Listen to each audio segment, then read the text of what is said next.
जय हिंद मेरे बच्चों। आज हम देखेंगे क्लास 8 का chapter 7 conservation of plants and animals. और आप सबकी पढ़ाई तो बहुत अच्छी चल रही है, मुझे पता चलता रहता है, आप मुझे बताते रहते हो और आप वीडियो को बहुत लाइक कर रहे हो बेटा। बहुत बहुत थैंक यू सभी को। और ऐसे ही वीडियो देखते रहिए और अपनी तैयारी की एग्ज़ाम की तैयारी बहुत अच्छे से करते रहिए। आज हम देखेंगे एक्सरसाइज। और ये एक्सरसाइज बेटा केवल एग्ज़ाम के लिए नहीं, ये हमारी पूरी लाइफ के लिए है। ठीक है बेटा, क्योंकि आज का हमारा जो टॉपिक है ना, conservation of plant and animals, ये बेटा बहुत ज़्यादा इंपॉर्टेंट रखता है हमारे जीवन में, क्योंकि हमारा पूरा फ्यूचर इस पर डिपेंड करता है। हमारे पास प्लांट नहीं होंगे तो बेटा हमारे पास कुछ भी नहीं होगा। हमारे चारों तरफ डेजर्ट ही डेजर्ट, रेगिस्तान ही रेगिस्तान हो जाएगा। बाढ़ें आएंगी, फ्लड्स आएंगी, बहुत सारी बीमारियां आएंगी। जैसे अभी कोरोना बीमारी आ ही गई है, हमारे देश में हर साल बाढ़ आती है, तो वो सब यहीं पर डिपेंड करता है। ठीक है, तो ये इस चैप्टर को आपको एकदम दिल से एकदम मन लगाकर आपको पढ़ना है, और आपके एग्जाम में तो ये इम्पोर्टेंट है ही, साथ ही साथ आपकी लाइफ में भी इम्पोर्टेंट है। चलिए पहला क्वेश्चन देखते हैं, इसमें फिल इन द ब्लैंक्स है। A place where animal are protected in their natural habitats. जो लोग अपनी जगह पर रहते हैं, नेचुरल हैबिटेट पर रहते हैं, उनको प्रोटेक्शन दी जाती है। ठीक है, प्रोटेक्टेड वर्ड आया तो मैंने इसका बताया था डिटेल्ड क्लास में। वैसे मैं इसका प्रेफर करूंगा बायोस्फीयर रिजर्व।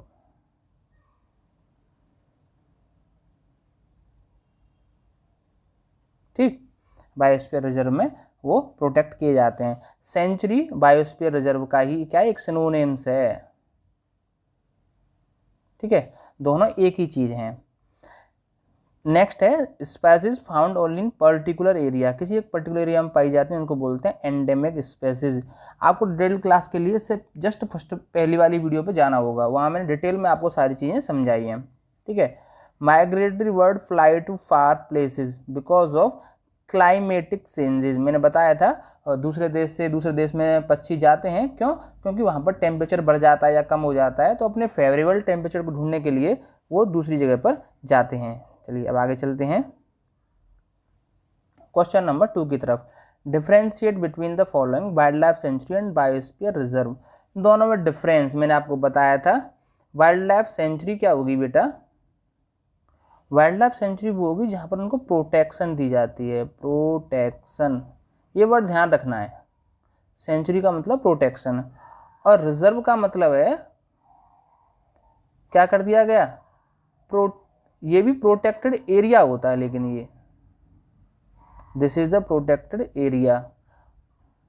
ठीक है, उनका शिकार ना हो जाए, उनको मरने से बचाने के लिए वाइल्ड लाइफ सेंचुरी बनाई जाती हैं। और बायोस्फीयर रिजर्व कहाँ बनाए जाते हैं? It is large protected area constructed for the conservation of biodiversity. Biodiversity मैंने आपको कल बहुत अच्छे समझाया था, जैव विविधता बोलते हैं इसको हिंदी में, जैव विविधता। ठीक है, ये मैंने आपको कल बहुत अच्छे से बताया था वीडियो में, आप उसको देख सकते हैं। It provide protection and suitable living condition to wild animals. यहाँ पर सारी सुविधाएं उनको दी जाएंगी, और यहाँ पर क्या होगा? ये अपने आप होगा। It helps the conservation of various life forms, plants, animals and micro organism. Biosphere में तीन चीज़ें आती हैं बेटा, प्लांट्स आते हैं, एनिमल्स और माइक्रो ऑर्गेनिज्म। इनको भूलना नहीं है। माइक्रो ऑर्गेनिज्म बहुत छोटे छोटे होते हैं, हम इनको भूल जाते हैं, लेकिन इनकी इंपॉर्टेंस बहुत ज़्यादा होती है। ये नहीं होंगे तो कुछ भी नहीं होगा। ठीक है, कैसे? कि जब कोई एनिमल मर जाता है या कोई प्लांट गिर जाता है, सड़ जाता है, तो उसको दोबारा मिट्टी में कन्वर्ट करने के लिए, सॉइल में कन्वर्ट करने के लिए माइक्रो ऑर्गेनिज्म बहुत ज़रूरी हैं। और आप सोचो माइक्रो ऑर्गेनिज्म नहीं है हमारे पास, तो हमारा कोई जानवर सड़ गया है, उसमें लगातार बदबू आती रहेगी, वो ख़त्म ही नहीं होगा, बदबू ही आती रहेगी। तो माइक्रो ऑर्गेनिज्म का बहुत इंपॉर्टेंट रोल हमारी सोसाइटी में होता है। ये पचमढ़ी सेंचुरी एक वाइल्ड लाइफ सेंचुरी एक एग्जाम्पल है। ये आपकी बुक में एनसीईआरटी में दिया हुआ है पचमढ़ी। यहाँ भी पचमढ़ी बायो रिजर्व के बारे में बात की गई है। चलो आगे चलते हैं नेक्स्ट क्वेश्चन पे। जू और वाइल्ड लाइफ सेंचुरी की बात हो रही है, तो बेटा जू तो आर्टिफिशियल प्लेस होता है, हम सभी जानते हैं। जू में हम सब जाकर जानवरों को देखते हैं, लेकिन एक्चुअली क्या है कि वो एक तरह से अच्छी बात नहीं होती है। It is facility in which animals are kept for public exhibition. It is an artificial habitat. जो जू होता है आर्टिफिशियल बनाया जाता है, और उसके साथ में क्या है, जो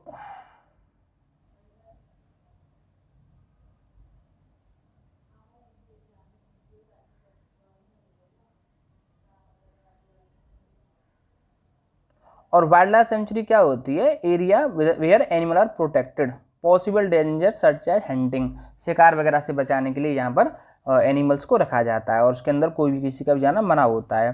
it conserve the natural habitat, ये नेचुरल हैबिटेट होता है और ये आर्टिफिशियल होता है, ये मेन डिफरेंस है।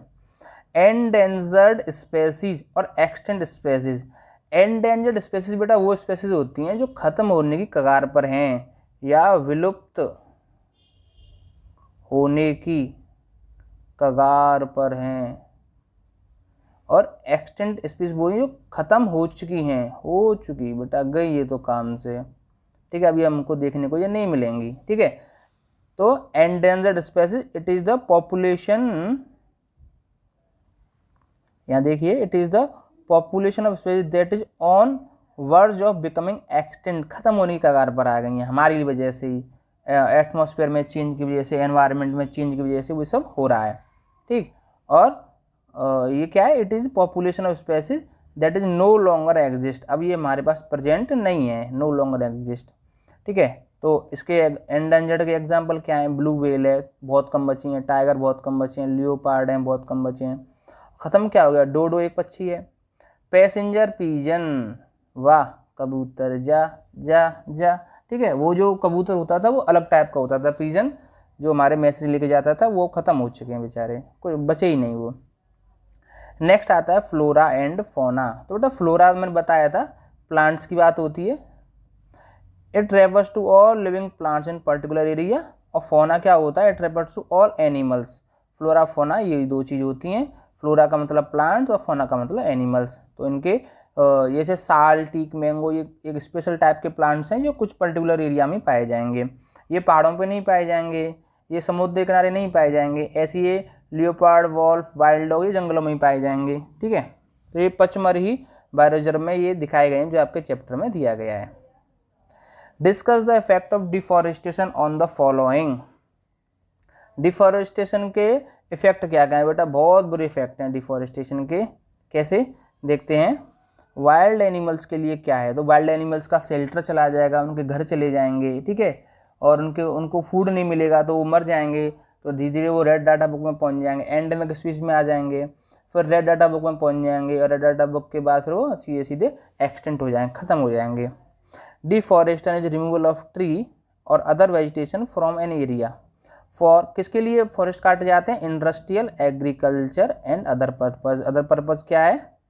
फर्नीचर के लिए, पेपर के लिए। Trees and other vegetation from the habitat of many animals, इनमें बहुत सारे एनिमल्स हमारे रहते हैं तो सारी चीज़ें खत्म हो जाएंगी। Hence it is habitat of wild animal is destroyed, अगर वाइल्ड एनिमल्स का रहने का स्थान खत्म हो जाएगा तो क्या होगा? Their numbers would be automatically decline, धीरे धीरे वो कम होते चले जाएंगे, ये हमारा वाइल्ड एनिमल्स पे इफेक्ट पड़ेगा, ठीक है।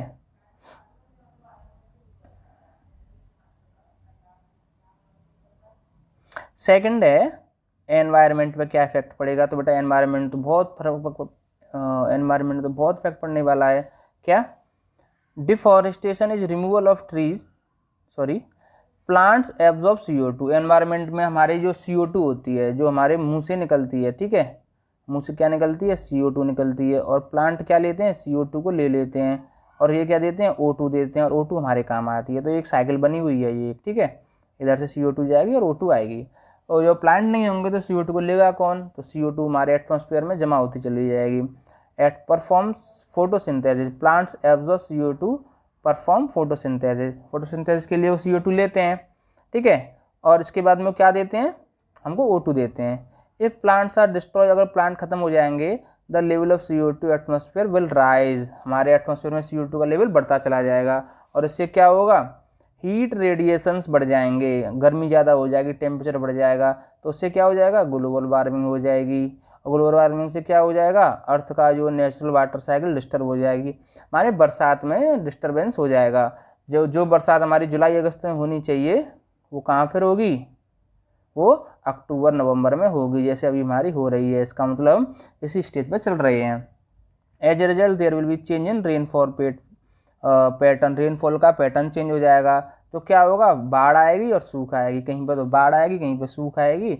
और ये आजकल हमारे आसपास हो रहा है, हमारे देश में हर साल कहीं ना कहीं बाढ़ आती है। ये सारी चीज़ें हमको देखने को मिल रही हैं। अभी भी हमको अगर समझ में नहीं आया तो स्थिति आगे जाकर और ख़तरनाक होने वाली है। इसलिए मैं बोल रहा था कि ये जो वीडियो है आज की सबके लिए इम्पोर्टेंट है। Effects of deforestation on villages, गांव में क्या असर पड़ेगा बेटा?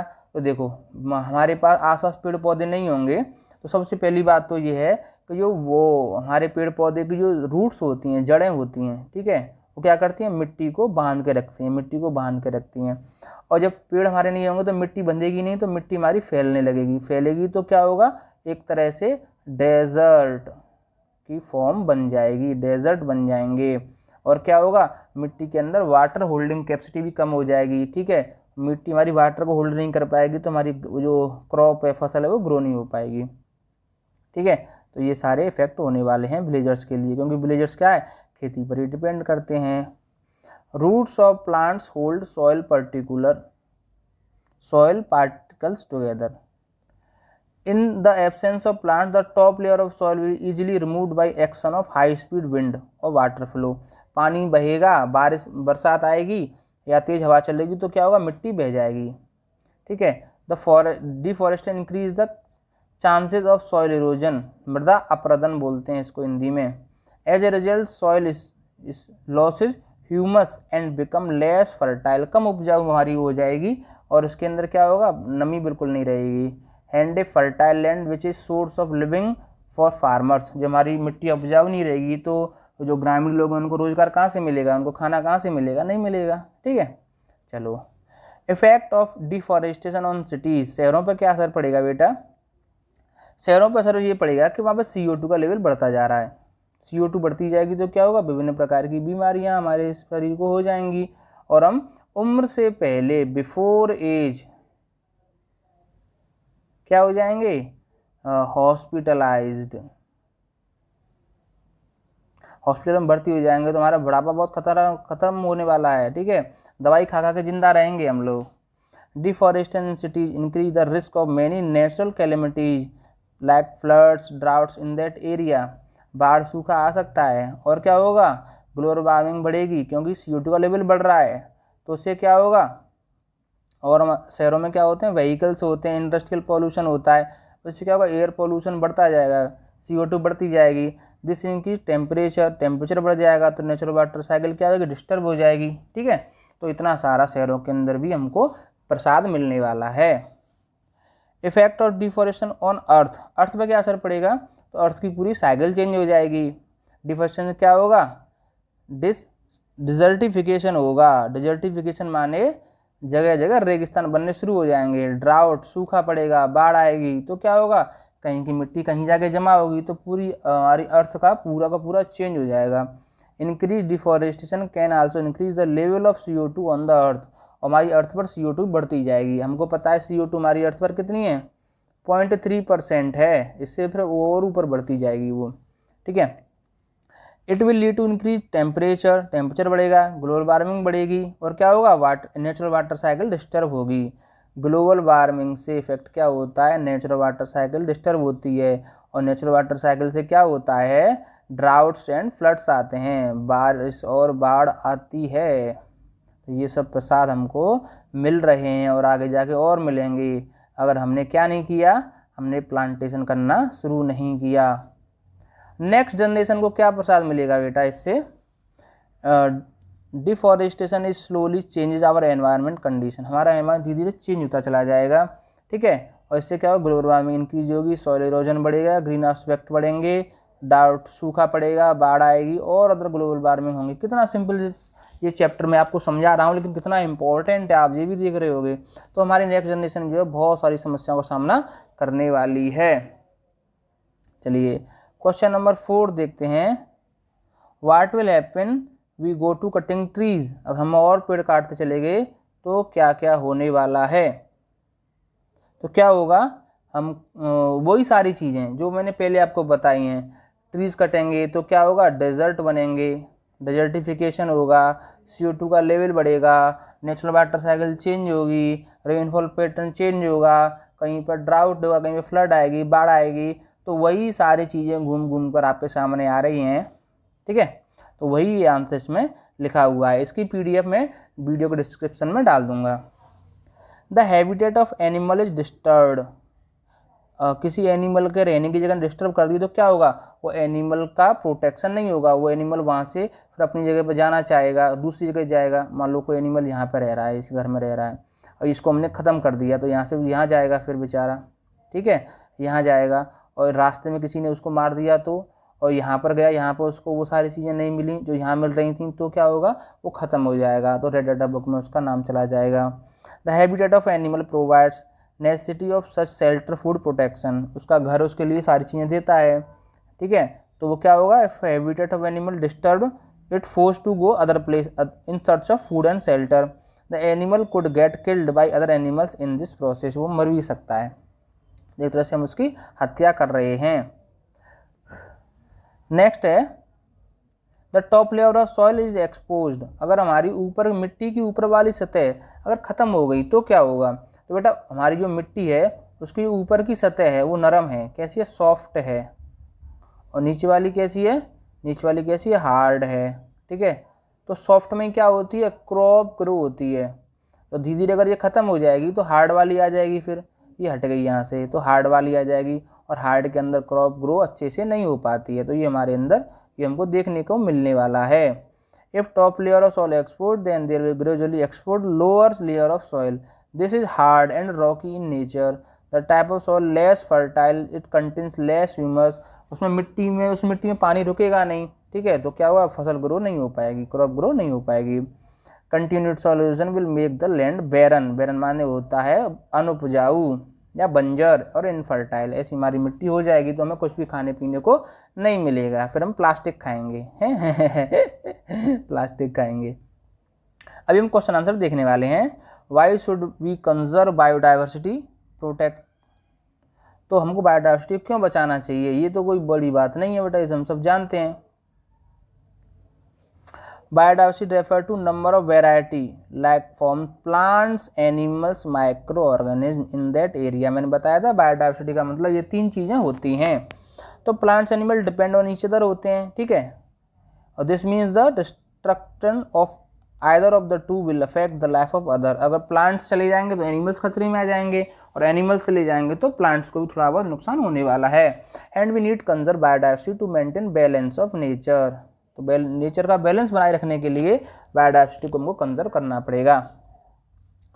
और क्या करना है, और सेकंड क्वेश्चन क्या था, उसका आंसर है protected forest are not completely safe for wild animals. Safe क्यों नहीं है वो पूछा गया था, तो क्यों नहीं है, because people who live near the adjacent forest use resources from forest to fulfil their own requirements, in this process wild animals are killed and sold for lucrative amounts of money.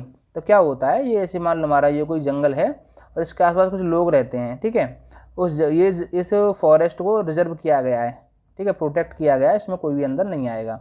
तो होता क्या है, लेकिन ये villagers होते हैं इसके forest की चीज़ों पर डिपेंड होते हैं, इसकी लकड़ियों पर और इसके जानवरों पर। तो क्या करते हैं, जानवरों को मार देते हैं, और उनके जो खाल है, उसके दांत हैं, हाथी का दांत है, वो मार्केट में बहुत महंगा बिकता है, कछुआ है, टोटोज हैं, उनको उनकी किलिंग करते हैं, उनको मारते हैं, तो ये सब इसलिए वो सेफ नहीं है।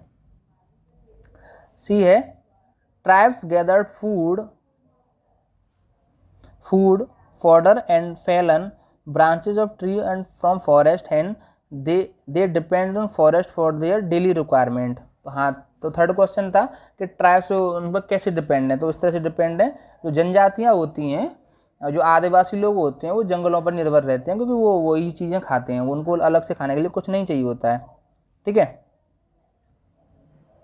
तो नेक्स्ट है कॉजेज ऑफ डिफॉरेस्टेशन, डिफॉरेस्टेशन के कारण क्या हैं, तो सबसे पहले ही बताया गया था वो तो किसके लिए, live increasing requirements, urban area increasing requirements, तो नए घर बनाने के लिए, प्लॉट बनाने के लिए क्या होते हैं, फॉरेस्ट को क्लीन किया जाता है। और किसके लिए, क्रॉप एंड कैटल गैजिंग, जानवरों को चराने के लिए, फसल उगाने के लिए। और किसके लिए, फायरवुड, लकड़ी के लिए और फर्नीचर के लिए, इन सब के लिए पेड़ काटे जाते हैं, तो डिफॉरेस्टेशन होता है। कंसिक्वेंसेज ऑफ डिफॉरेस्टेशन के परिणाम क्या मिलते हैं, रिजल्ट क्या मिलता है, सॉइल इरोजन, मिट्टी हमारी अनुपजाऊ हो जाती है, लॉस ऑफ बायोडाइवर्सिटी, जैव विविधता खत्म हो जाती है, फ्लड्स एंड ड्राउट, ये प्रसाद मिलते हैं हमको, बाढ़ मिलती है, सूखा मिलता है, क्लाइमेट चेंज हो जाता है ड्यू टू ग्लोबल वार्मिंग, और डिसरप्शन ऑफ वाटर साइकिल, हमारी बारिश के दिन भी चेंज हो जाते हैं, उससे हमारी फसल टाइम पर नहीं उगेगी। ठीक है, धीरे धीरे सारी चीज़ें चेंज होती चली जाएंगी। नेक्स्ट क्वेश्चन है what is red data book. तो रेड डाटा बुक क्या होती है बेटा, इसको कौन बनाता है, IUCN, international union for conservation of nature and natural resources. तो इसके अंदर क्या होता है, endangered animals and plant species के नाम इसके अंदर लिखे होते हैं। ठीक है, जो प्रजातियां खत्म होने को आ गई हैं हमारी वजह से। ठीक है, नेक्स्ट है माइग्रेशन। तो माइग्रेशन क्या होता है, बताया था, जो बर्ड्स हैं एक प्लेस से दूसरे प्लेस पर जाती हैं because of change in temperature. यहाँ पे वो पहले रहती थी एक प्लेस पर, तो यहाँ टेम्परेचर बढ़ गया या कम हो गया तो वो दूसरी जगह पर चली जाती हैं जहाँ उनको फेवरेबल एनवायरनमेंट मिलता है अपनी जान बचाने के लिए।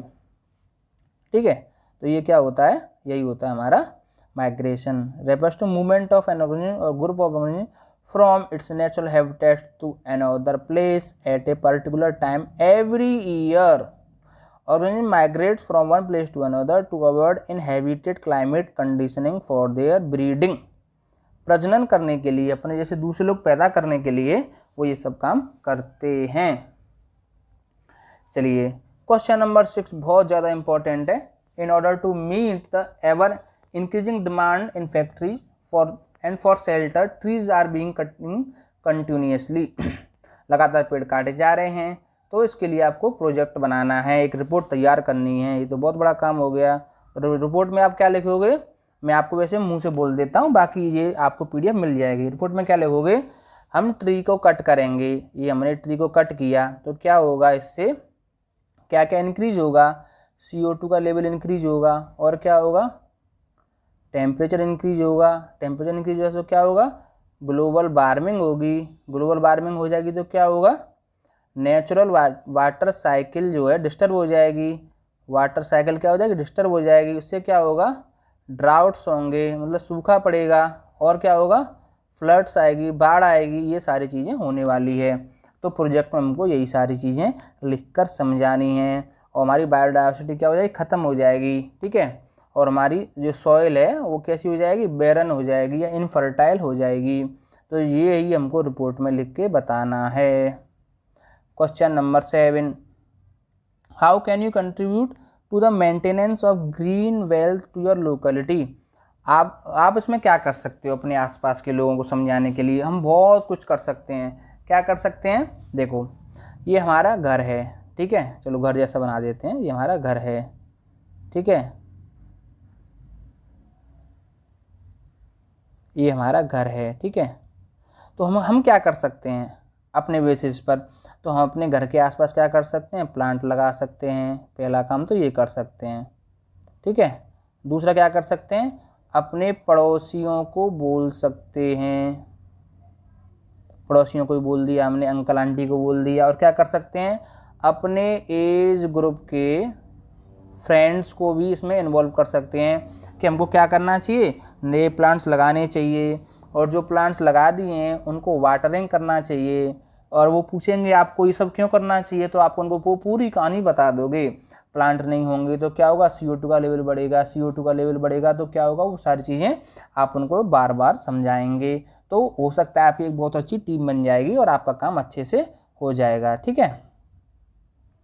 चलिए question number 8, explain how deforestation lead to reduce rainfall. तो बेटा डिफॉरेस्टेशन से रेनफॉल कैसे कम होता है, वो सारी चीज़ें इस क्वेश्चन में हमको लिखनी है। तो मैं बार बार आपको वो चीज़ बताई जा रही है, फिर से वही है कि डिफॉरेस्टेशन होगा तो क्या होगा, प्लांट्स और ट्रीज एब्जॉर्ब CO2 तो वो नहीं कर पाएंगे फ्रॉम एटमॉस्फेयर, तो CO2 एटमॉस्फेयर में क्या हो जाएगी, खत्म, बढ़ जाएगी। हाई लेवल CO2 से क्या होगा, atmosphere will trap more heat radiation, ज़्यादा हीट हो जाएगी। उससे क्या होगा, ग्लोबल वार्मिंग होगी। ग्लोबल वार्मिंग से क्या होगा, टेम्परेचर अर्थ का बढ़ जाएगा, उससे नेचुरल वाटर साइकिल डिस्टर्ब हो जाएगी। और क्या होगा, डिस्टर्ब होने से रेनफॉल पैटर्न चेंज हो जाएगा, और रेनफॉल पैटर्न चेंज होने से क्या होगा, सूखा होगा कहीं पर और कहीं पर बाढ़ आएगी, ये सारी चीज़ें हो जाएंगी। चलिए question number 9, find out about national park in your state. अगर आप यूपी के आसपास रहते हैं तो कारवार नेशनल पार्क हो गया। अगर आप महाराष्ट्र में रहते हैं तो यहाँ पर एक संजय गांधी नेशनल पार्क, ठीक है, महाराष्ट्र के अंदर संजय गांधी नेशनल पार्क है, मुंबई के अंदर। Why should paper be saved, paper क्यों बचाने चाहिए? ये तो कोई वैसे कोई बड़ी बात नहीं, हम सब जानते हैं पेपर क्यों बचाने चाहिए, क्योंकि पेपर कहाँ से आते हैं? प्लांट से आते हैं, ट्रीज से आते हैं, और पेपर बचाएंगे तो क्या होगा? हमारे प्लांट्स ही बच जाएंगे। तो हमको कितने 17 प्लांट्स चाहिए किसके लिए? 1 टन ऑफ पेपर बनाने के लिए। Paper should be saved because it keep around 17 full grow trees to make 1 ton of paper. Trees, as we know, are important to maintain balance in nature. Therefore, in order to save trees to prevent the impact of loss of living organisms, we need to save paper. हम paper बचाएंगे तो पेड़ पौधे बचेंगे, पेड़ पौधे बचेंगे तो बहुत कुछ बचेगा, कुछ का जीवन बचेगा और हमारी एयर अच्छी रहेगी, सारी चीज़ें हमको अच्छे से मिलने वाली हैं। तो हम पेपर कैसे कैसे बचा सकते हैं? Collect used paper and recycle it, use both side of paper for writing, spread awareness about the importance of paper, use paper intelligently. हमको पेपर वेस्ट नहीं करना चाहिए, हमको पेज फाड़ फाड़ कर नहीं फेंकने चाहिए। चलिए नेक्स्ट है complete the word puzzle, spaces on the words of extension. पहला है डाउन, अप एंड डाउन में लिखना है हमको, ठीक है। तो जो स्पेसिस खत्म होने को आ गई उनको क्या बोलते हैं? एंडेंजर्ड। क्या बोलते हैं? एंडेंजर्ड,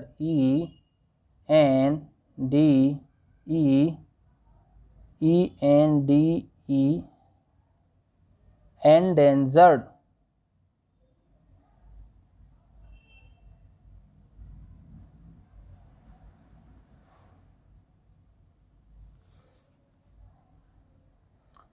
तो जो प्रजाति खत्म होने का उसको बोलते हैं ENDAN, फिर जी आ जाएगा ERED, एंडेंजर्ड, इस तरह से आ जाएगा, ठीक है। और तो सेकंड क्या है? A book carrying information about endangered species. तो वो क्या है? Red data book. हमको पता है वो क्या है, RED आ गया, DA डाटा आ गया, फिर BOOK, रेड डाटा बुक हो जाएगा। थर्ड है कंसिक्वेंस ऑफ डिफॉरेस्टेशन। डिफॉरेस्टेशन क्या होगा? डेजर्ट बनेंगे, डेजर्ट्स, ठीक है। क्या होगा? डेजर्ट्स,